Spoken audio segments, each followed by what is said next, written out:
Muy buenos días para todos. Bienvenidos al Club de Revistas de la Escuela de Medicina de la Facultad del CES en el área de reumatología y de la sección de reumatología de la Escuela de Ciencias de la Salud de la Universidad Pontificia Bolivariana.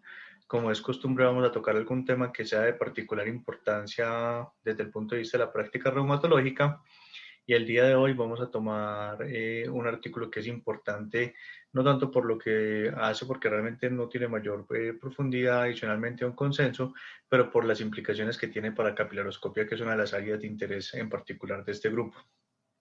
Normalmente nos acompaña el doctor Sebastián Herrera, pero el doctor Sebastián Herrera tuvo algunas dificultades que le impidieron acompañarlos el día de hoy.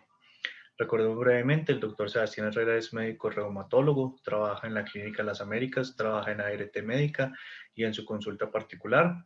Es un famoso de la ecografía y adicionalmente a eso es uno de los autores de las guías de Panlar para lupus. Hoy sí nos acompaña, como siempre, al pie del cañón, el doctor Carlos Jaime Velázquez Franco. El doctor Carlos Jaime Velázquez es médico reumatólogo, es capilaroscopista para lo que importa pues, de la revisión de este artículo.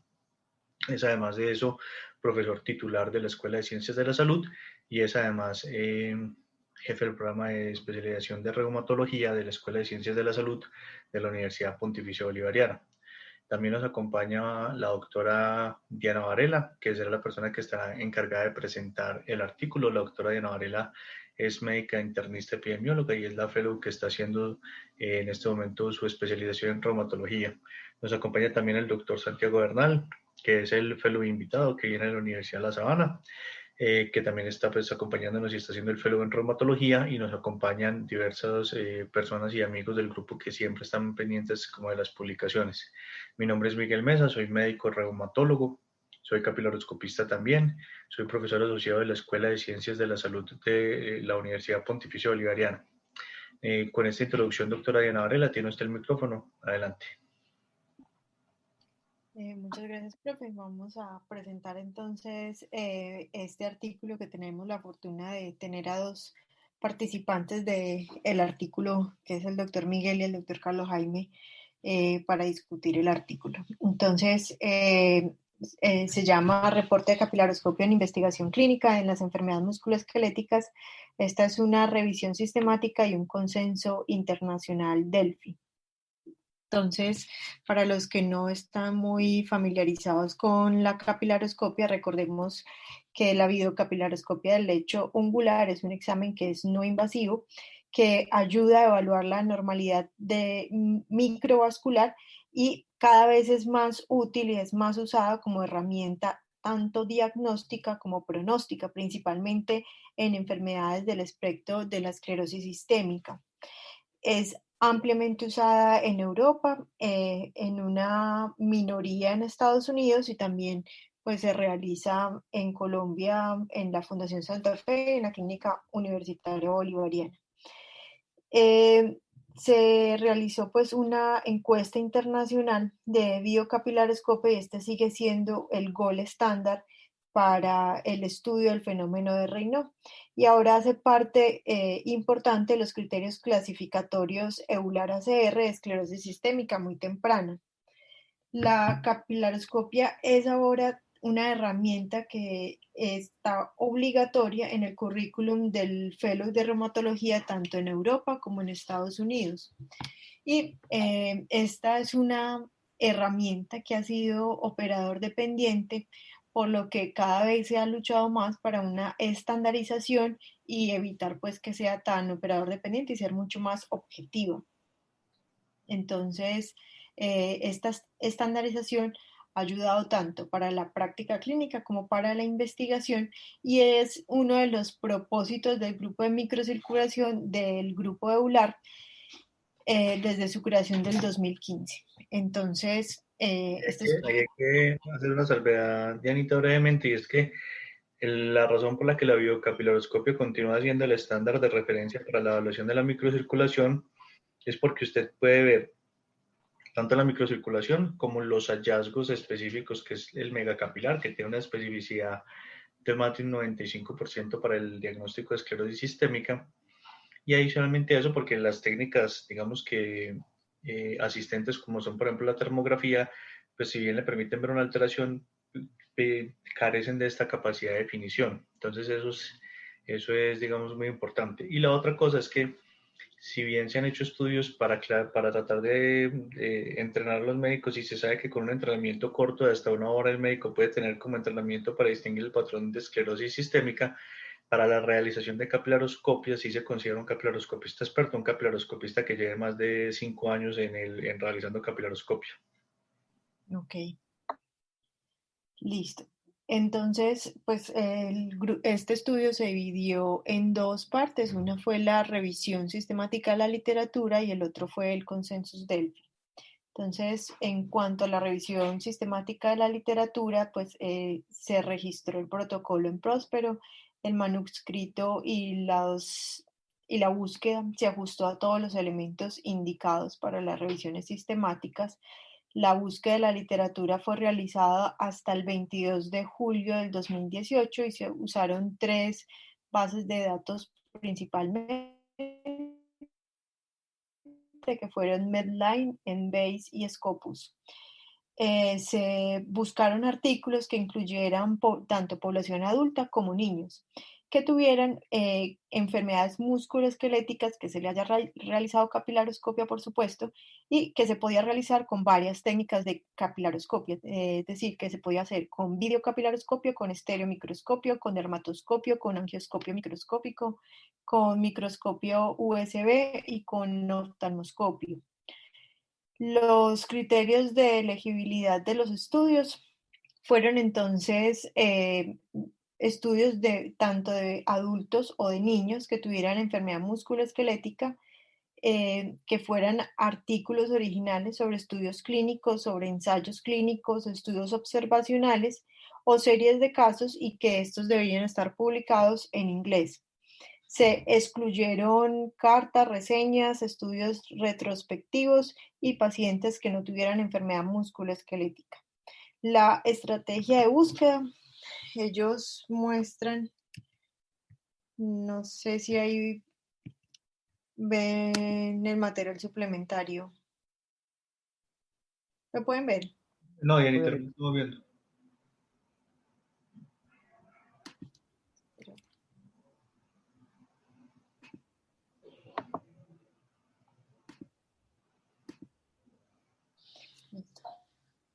En el material suplementario ellos colocan todos, como se hicieron las búsquedas, tanto en Medline como en Embase, como en Scopus, y vemos pues que cada uno tiene muchos rotores de búsqueda, que esto hiciera lo mejor posible. La mayor limitación es que se dedicaron solo al idioma inglés, pues solamente en inglés. De pronto aclarar que el término de angioscopia microscópica es el término MESH para la biocapilaroscopia del lecho ungular. Ok, profe. Bueno, habían 2 revisores que empezaron a excluir los duplicados, y en caso de que estos no tuvieran un acuerdo, pues se buscaba la opinión de un tercer experto.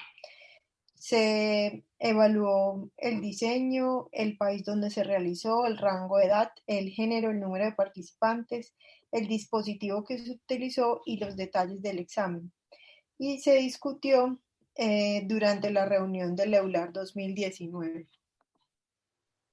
Ahora, sobre el consenso Delphi, era un panel de participantes internacionales del EULAR que fueron todos invitados a través del email.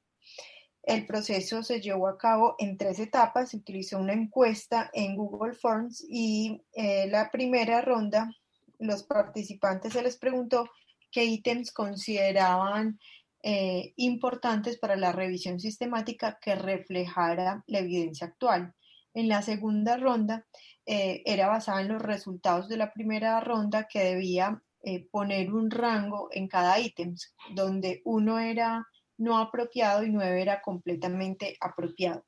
Y en la tercera ronda, los participantes revisaron la respuesta de cada ítem, incluyendo el resumen básico de los estadísticos de cada uno de estos. Y de acuerdo a eso, pues se tomaban en cuenta los que tuvieran una mediana o un puntaje mayor o igual a 7. Y al menos un tercio o menos de los participantes requerían estar pues como en ese rango. No sé, profe, si ustedes nos quieran contar un poquito más de ese proceso en el que participaron. Yo tuve la oportunidad de estar en el EULAR 2019, ¿no? Y básicamente pues ellos son muy estrictos con respecto a todo el proceso pues de consenso. Ellos obviamente tienen, pues todos los participantes, eso es algo muy influyente, pero tienen pues la autora principal del artículo es Francesca Ingenoli de Milán, pues que es una persona que ha publicado mucho y es muy metódica pues en el proceso, y no, y tal cual lo describen, era un Google Forms y había esa escala que describen muy bien, y uno simplemente pues participaba, digamos, enviando. Yo estuve en el 2019, pues cuando se discutió pues como la idea y como todo lo que se quería hacer, y obviamente en el consenso del FI a través de las encuestas. Súper, listo. Entonces, ¿cuáles fueron los resultados de esa revisión de la literatura? Aquí vemos el diagrama. Entonces, se encontraron un total de 3.491 referencias, que está resumida aquí pues en esta figura. Se eliminaron los duplicados, que fueron 1.141, un total de 2.345 ya se revisaron por título y abstract, de los cuales se excluyeron 1.716, y los artículos seleccionados para revisar el texto completo fueron 629. Después de esto se excluyeron 313 y finalmente se incluyeron 319 artículos, a los cuales revisaron también 3 artículos que estaban en la literatura gris. Bueno,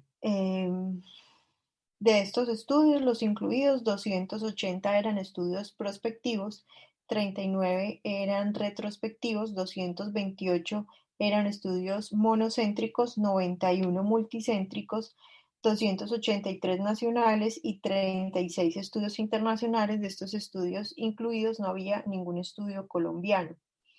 De 319 artículos, 115 informaron el número de pacientes incluidos, y en total el número de pacientes fueron 41.793, con una mediana de 67 pacientes por estudio, con un rango intercuartil entre 35 y 115. La edad media de estos pacientes era de 48 años, las mujeres eran el 81.5%, de estos 189 eran esclerosis sistémica y 74 eran otro tipo de enfermedades como el lupus, Sjögren, enfermedad mixta, enfermedad indiferenciada, SAF y lupus cutáneo. También 54 de estos tenían fenómeno de Raynaud, ya sea primario o secundario, 37 tenían miositis inflamatoria, 31 artritis inflamatoria, 16 vasculitis, 13 otras enfermedades, y listo. La mayoría de estudios, que fueron 152, fueron publicados entre el 2011 y el 2018.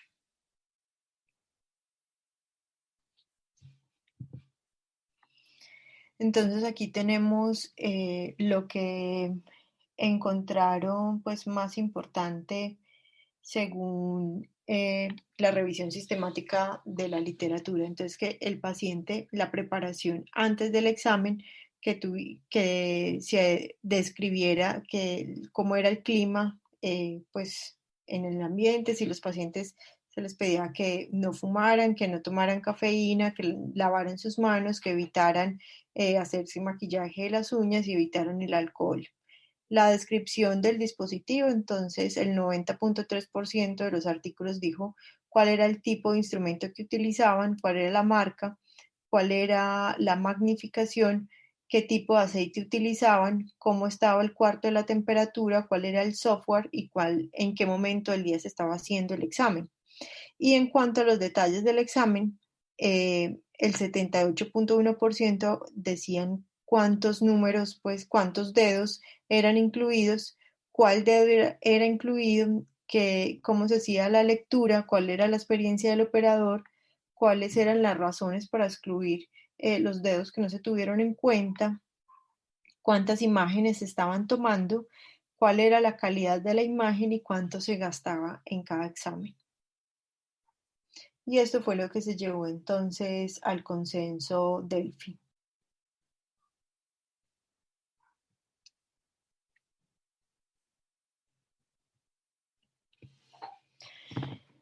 Entonces, en la primera ronda eran 88 participantes, el 79.5% eran reumatólogos y de estos el 90.9% hacían capilaroscopia habitualmente.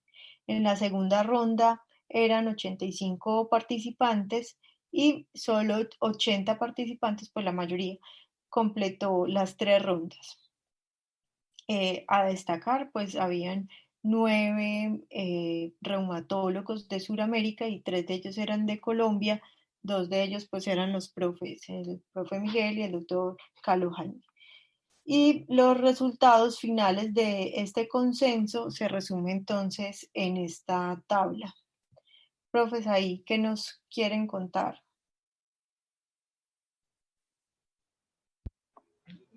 Pues a ver, lo que pasa es que hay, por ejemplo, hay muchas cosas que son importantes. Digamos que a mí me parece que es interesante en la tabla porque hay ciertas cosas en las que uno cuando empieza a mirar la capilaroscopia nota algunas cosas. Vos tenés ahí la tabla 1, porque la mostré un momentico.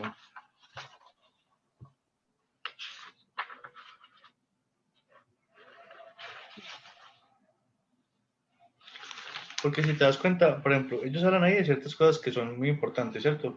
Lo de la aclimatización, el retirar el esmalte, pero nosotros hemos visto que pues para una mujer o hombre, pues porque eso ya hoy en día lo hacen hombres también, que se pinte las uñas, normalmente no es tan importante la parte de las uñas, uno normalmente tiene que ser una persona muy, pues muy obsesivo compulsiva para pintarse hasta la pielecita pues de las uñas. Normalmente, profe, denos usted la opinión, pero me parece que normalmente no afecta tanto esa parte. Así es, no afecta, no afecta a la realización del procedimiento. La manipulación de la cutícula como la variable más importante. La otra cosa es que, por ejemplo, dicen que hay que evitar las manicures, o la manicura. Nosotros hemos visto que la manicura, en especial cuando es recurrente, es mortal. Y las otras cosas que nosotros hemos visto que es mortal, que pues, no sé si, pues que eso no se ha estudiado tanto, son esas nuevas uñas como sintéticas que se ponen, que afectan muchísimo la cutícula y afectan mucho la calidad. Y de hecho, pues cuando lleguemos un poquito más abajo, vamos a hablar de eso. Pero los trabajos y los hobbies no son tanto. Nosotros pensamos que de pronto la guitarra y eso, pero normalmente una persona tiene que ser un guitarrista muy dramático pues, para que realmente tenga microhemorragias por eso. Y la otra cosa que a veces puede afectar son los odontólogos y eso, pero también tampoco hemos tenido mayor problema con ese lado. Lo que sí hemos tenido pues como curiosidad es gente que tiene como hobby la jardinería, entonces mete las manos en la tierra y se le olvida lavarse las manos y nos llega pues con unas uñas que son prácticamente imposibles de evaluar. El trauma en los dedos pues es un poquito, la onicofagia sí puede ser importante, aunque casi siempre son claramente distinguibles las lesiones pues por la arrancarse de los cueritos o por todo lo demás. Los cambios en el color del reino y todas esas situaciones normalmente nosotros las interrogamos. Es muy importante lo que dicen ellos de que no se debe realizar examen durante un episodio donde de una crisis de reino, pero lastimosamente estas crisis de reino a veces pueden durar mucho, entonces uno por la dificultad que tiene reprogramar los pacientes puede tener que dejarlos y tratar de proceder aún con el fenómeno de reino. Y cuando pues digamos que la parte de lavar las manos es complicado porque el frío puede a veces precipitar las crisis, entonces a veces no se ve tan fácil. Digamos que evitar el alcohol y la cafeína es más fácil. La única situación que es muy importante es que no está claro cuál es el periodo de la manicura, que yo quisiera preguntarle al profe Carlos Jaime, porque a mí me parece que el periodo de un mes a veces es corto. Uno ve que los pacientes se dejan de hacer manicura un mes antes y aún así uno sigue teniendo muchos problemas con la dificultad. Incluso uno diría, si no sería prudente mejor aumentarlo a 3 meses. Sí, cuando uno revisa pues la bibliografía original, hablaban solamente de 2 semanas en el atlas pues, de capilaroscopia, pero uno sí ve que a veces un mes no es suficiente. Yo sí diría que por lo menos 6, 8 semanas. Nosotros tendríamos que darle la instrucción y pues a partir de este momento para ver si no tiene como alguna percepción diferente, pero de acuerdo en que un mes es, eh, es muy poco, pues, es poco el tiempo y puede afectar como la interpretación. Y la otra cosa, pues, es obviamente todo lo que son la parte de describir el uso de aceite, el tipo de capilaroscopio, la magnificación, porque hay que ser claros en una cosa, a pesar de que esto puede levantar un poquito de sensibilidades, y es que la única capilaroscopia que tiene una sensibilidad y una especificidad claramente demostrada para la parte de Raynaud y se debe usar, es la videocapilaroscopia con un aumento de 200x. Las otras estrategias, como es los análisis con oftalmoscopio, los análisis con lupas o con dermatoscopios o incluso con estereomicroscopios o con microscopios USB, si bien pueden dar una aproximación al no tener la disponibilidad de medición y no tener como todas las capacidades del software, son técnicas alternativas, que no es que sean malas, pero no son las técnicas oficiales para hacer capilaroscopio. Ahí incluso, Dianita, en la tabla 3, que ellos dicen pues que la parte de los examinadores, el número de dedos se debe reportar, no es lo mismo, la sensibilidad y especificidad buena se hace cuando se evalúan al menos 8 dedos con 4 imágenes por dedo. Y digamos que todos nosotros lo hemos visto, las personas que hacemos capilar, usted Dianita lo ha visto Santiago, lo han visto todos, que usted hace una capilar y muchas veces se encuentra un megacapilar en un solo dedo, pero es que un solo megacapilar cambia completamente el diagnóstico. Entonces eso es muy importante. Y la parte pues de codificación, de que cuando se excluyen, todo eso es más o menos claro. La parte de las contracturas, la parte del patrón, es muy importante que el patrón se debe poner normal. Ellos dicen que se debe utilizar la clasificación internacional de Cutolo. Me parece que es complicado porque hay como eh, conflicto entre las diferentes escuelas, porque por ejemplo el consenso palar de capilaroscopia no acepta el patrón similar a esclerosis sistémica, pero ellos dicen que se debe reportar el patrón de similar a esclerosis sistémica. Incluso, Yanita, valdría la pena que bajáramos esa referencia 12 para que revisáramos bien eso, pero no queda muy claro porque no está claro. O sea, el patrón similar a esclerosis sistémica es un patrón de enfermedad tipo esclerosis sistémica, pero que se producen enfermedades que no son esclerosis sistémica, o que se presentan los cambios del patrón de esclerosis sistémica sin el orden cronológico que típicamente escribió Cutolo, que sucede en la esclerosis sistémica. Pero como es una cosa, digamos que relativamente intangible, puede ser muy dependiendo del observador, profe. Yo no sé usted qué opina de esa parte del patrón similar a esclerosis sistémica. Sí, yo creo que realmente el problema también es que incluso entre ellos mismos puede haber alguna contradicción porque la última, la última pues cuando ponen los patrones, no ponen escleroderma light, pues le cambian el nombre. Pues yo creo que lo prudente que hacemos nosotros es cambios inespecíficos, que es donde uno puede hacer la interpretación, bien sea, pues, porque obviamente implica un seguimiento, pero creo que ellos mismos, pues, los escleroderma light lo tratan de abolir. Yo creo que debemos seguir reportando cambios inespecíficos. Eso es una situación muy complicada desde el punto de vista técnico porque es un patrón que no está claramente descrito y se presta para muchas malinterpretaciones o se presta para muchas confusiones. Entonces, eso es uno, digamos que yo creo que el gran tema, yo creo que hay dos o tres grandes temas que se deben considerar. El primero es integrar el diagnóstico de B2 al diagnóstico de la esclerosis sistémica. Lo segundo que yo creo que va a pasar es que se va a jerarquizar. Ya lo vimos en lupus, lo hemos visto en artritis, y yo creo que es cuestión de tiempo antes de que pase en esclerosis, porque si bien, y yo quiero la opinión del profe Carlos Jaime en esto, no es lo mismo tener, por ejemplo, un patrón tipo temprano o un patrón activo para el peso de una esclerosis sistémica. Entonces, yo creo que lo que va a pasar a futuro es que usted le van a decir que los distintos patrones capilaroscópicos tienen distintos pesos para el diagnóstico o la clasificación de esclerosis sistémica. Yo pienso que integrar el patrón B2, darle un peso específico para el diagnóstico o la clasificación de esclerosis a la capilaroscopia y adicionalmente a eso, solucionar lo que es el patrón similar a esclerosis sistémica, son como los tres grandes escollos que tiene la capilaroscopia en el mediano plazo, profe. ¿Usted qué opina?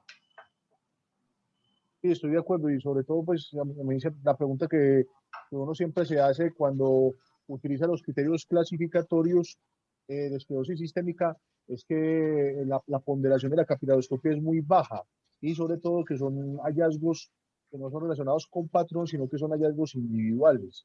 Entonces yo, pues, dado la alta especificidad que tiene un megacapilar para hacer el diagnóstico, yo creo que en general ellos incluso me puse a mirar el pie de página de esos criterios clasificatorios y ellos no son claros porque solamente da 3 puntos. Creo que debería dar más puntaje y creo que es importante reportar lo del B2 porque creo que vemos mucho más B2 de lo que puede estar como reportado en la literatura y ese es el objetivo también del examen, hacer un diagnóstico temprano y creo que también debe respaldar un diagnóstico temprano pues de B2, pero de acuerdo, yo creo que eso es lo que sabor que a mí me dejan los criterios clasificatorios de dosis sistémica con respecto a la ponderación de la capilaroscopia. Y ahí está como digamos que la gran Diana y Santiago, la gran discreción o la gran disquisición que tienen ahí. Porque es que la pregunta es, ¿usted por qué me dice a mí que para los criterios de B2, que para las personas que no estén familiarizados son criterios de Very Early Diagnosis of Systemic Sclerosis, que son pacientes que tienen fenómeno de Raynaud más anticuerpos, puffy finger o capilaroscopia alterada, y si tienen 2 de 3 se hace el diagnóstico de un B2, pero entonces la capilaroscopia tiene un peso casi de un 30, 35, 40% en el diagnóstico, pero cuando usted va a hacer los criterios por criterio solamente tiene 3 puntos de los 9 requeridos, mientras que, por ejemplo, el engrosamiento de la piel de distal a proximal que sobrepasa las metacarpofalángicas es un criterio solitario, pero yo creo que es tan diciente una capilaroscopia con un patrón de esclerosis sistémica como lo sería esto. Entonces, posiblemente lo que falta es que en los siguientes criterios se trate de ponderar o se le trate de dar un valor diferencial a cada uno de los hallazgos. Sí, tal vez se espera es que en el tiempo todos estén más familiarizados con la capilaroscopia y se le dé la importancia que tiene, porque pues en muchos centros todavía no se hace, incluso como ellos decían en el artículo que una minoría en Estados Unidos la practica. Entonces yo creo que a medida de que todos nos vayamos entrenando en capilaroscopia, pues me imagino que va a cambiar la apreciación y el peso que se le va a dar en el tiempo. Ya y tal, si quieres, sigamos.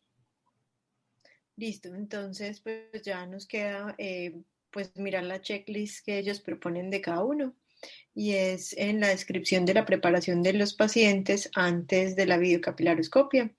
Y es que el paciente debe tener un periodo de aclimatización, eh, se debe remover el esmalte antes del procedimiento, se debe remover las uñas artificiales, el aceite pues el esmalte pues como permanente en gel. Evitar hacer procesos de manicure antes, preguntarle cuál es su hobby o cuál es su trabajo. También se debe preguntar sobre si hace actividad física o deportes que puedan generar esos microtraumas, cuál es la mano dominante, que si tiene alguna medicación específica que pueda alterar el examen, cuáles son las comorbilidades, si tiene algún trauma reciente en algún dedo o en alguna uña, o si tiene el hábito de quitarse las cutículas. Si tiene o que dé pues un detalle sobre la descripción de los cambios del color en el dedo que se acerca al fenómeno de Raynaud y que hay que mirar pues si tiene algún ataque de fenómeno de Raynaud. Ellos recomiendan que no se debe realizar durante un ataque de fenómeno de Raynaud. También se le debe preguntar la edad, la historia de úlceras digitales y lo que les decía, que no se debe realizar con fenómeno de Raynaud. El siguiente son los detalles. Una cosa Sí. muy importante es que la úlcera digital, y digamos que no es un tema baladí, el pitting scar o la lesión en mordedura de rata, que es como esa lesión que parece que usted se hubiera arrancado la pielecita con un corta uñas, pero la parte que no le duele a uno, que quedan esas lesioncitas pequeñas, eso ya habla de una carga vasculopática importante y eso se correlaciona con complicaciones graves a nivel pulmonar como hipertensión pulmonar. Entonces, siempre una úlcera digital es un marcador de que hay que buscar complicaciones, de que hay que estar pendiente. La última paciente que nosotros tuvimos hospitalizada tenía la úlcera, tenía una necrosis, casi terminó en amputación del dedo, osteomielitis como por 7 gérmenes. Entonces hay que tener muy presente siempre la úlcera y siempre el reino tratarlo con mucho respeto porque los pacientes pueden hacer, y el profe Carlos Jaime me corregirá, pero nosotros hemos visto pacientes que nos hacen dedos azules de una semana entera que uno rezando para que no se pierda el dedito. Entonces, con el reino y más un paciente que tiene úlcera digital, siempre hay que tenerle mucho respeto. Señor.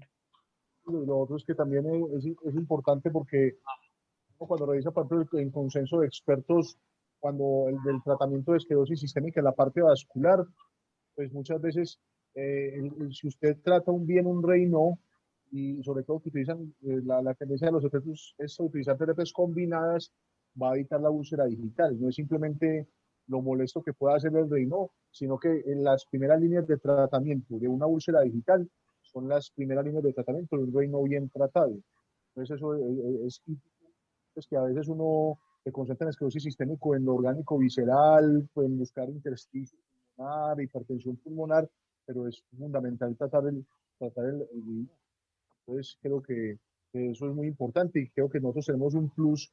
Nosotros no solamente cuando hacemos la capilaroscopia, en el sentido de que hacemos la evaluación juiciosa en las úlceras digitales y los scars, pero también tratamos de hacer diagnóstico temprano de esclerosis sistémica, buscando los estigmas clínicos que están en las manos y en la cara de los pacientes. Ujú.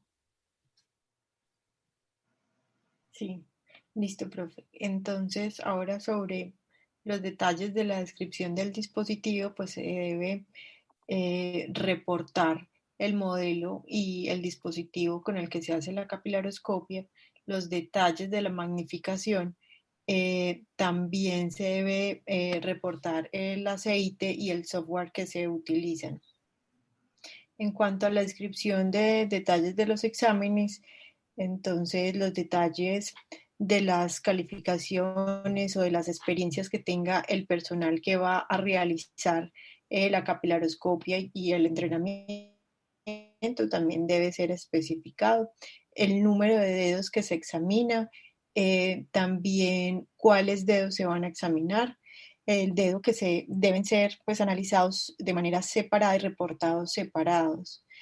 Las imágenes deben también conservarse de cada dedo y se deben pues guardar también para permitir comparar y hacer estudios prospectivos. También se debe decir cuál es la exclusión de la razón de la exclusión de cada dedo.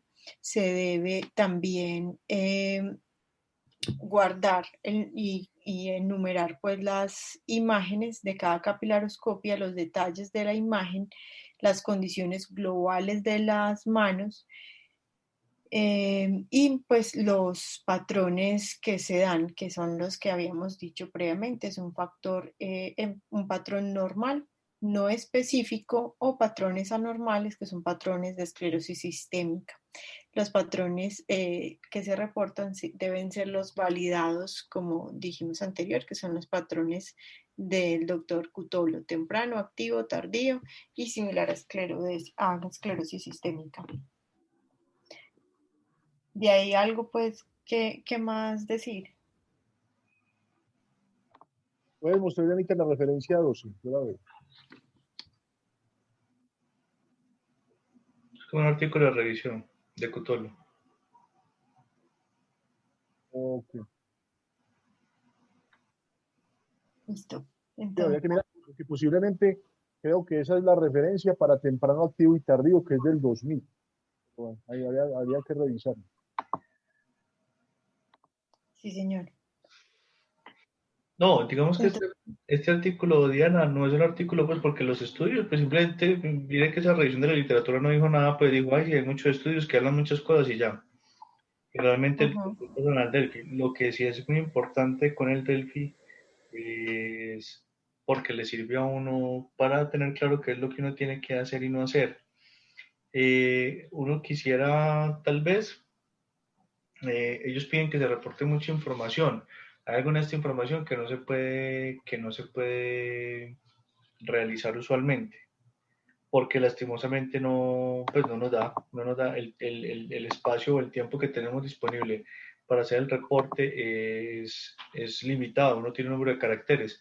De hecho, ahora en el reporte nosotros tenemos que pensar muy bien los caracteres porque cualquier cosita extra que uno ponga corre el riesgo de que no quede todo en el patrón. Entonces hay que tener cuidado de sopesar cuáles de las cosas se pueden reportar y cuáles no. Listo. Entonces, lo que sí, las ideas pues grandes que nos deja el artículo es que hay tres áreas principales, es ver que el paciente tenga una buena preparación, que el dispositivo sea el dispositivo correcto y pues reportar bien los detalles del examen, que la fortaleza del estudio es que trató de reunir pues expertos de muchos países para lograr un consenso y que pues sabemos que la evidencia hasta el momento es insuficiente para hacer recomendaciones definitivas, que es un campo que está abierto actualmente para investigación y para mejorar cada día. Lo que se le ocurre a uno también pues que eso se trata de mejorar continuamente. Yo no sé si las instrucciones que recibe, que dan en el call center a la hora de citar a los pacientes o agendarlos, que pueda haber como una especie de libreto para que sea con una información estandarizada, Sí, que a profe. veces tenemos mucha dificultad en ese sentido. Sobre todo que lo más importante es, por ejemplo, que lleven las manos limpias y no es que no se corten las uñas, sino es que no se corten la cutícula porque llegan con las uñas súper largas pero sin cutícula, entonces es lo que uno no puede hacer bien el examen. Creo que esto es un estudio pues, que no aporta mucho más adicional, pero sí nos da como las bases de cuando usted quiere hacer capiloroscopio, cómo tiene que hacerla. Entonces, desde ese punto de vista es válido. Listo, profes, este era el artículo del día de hoy.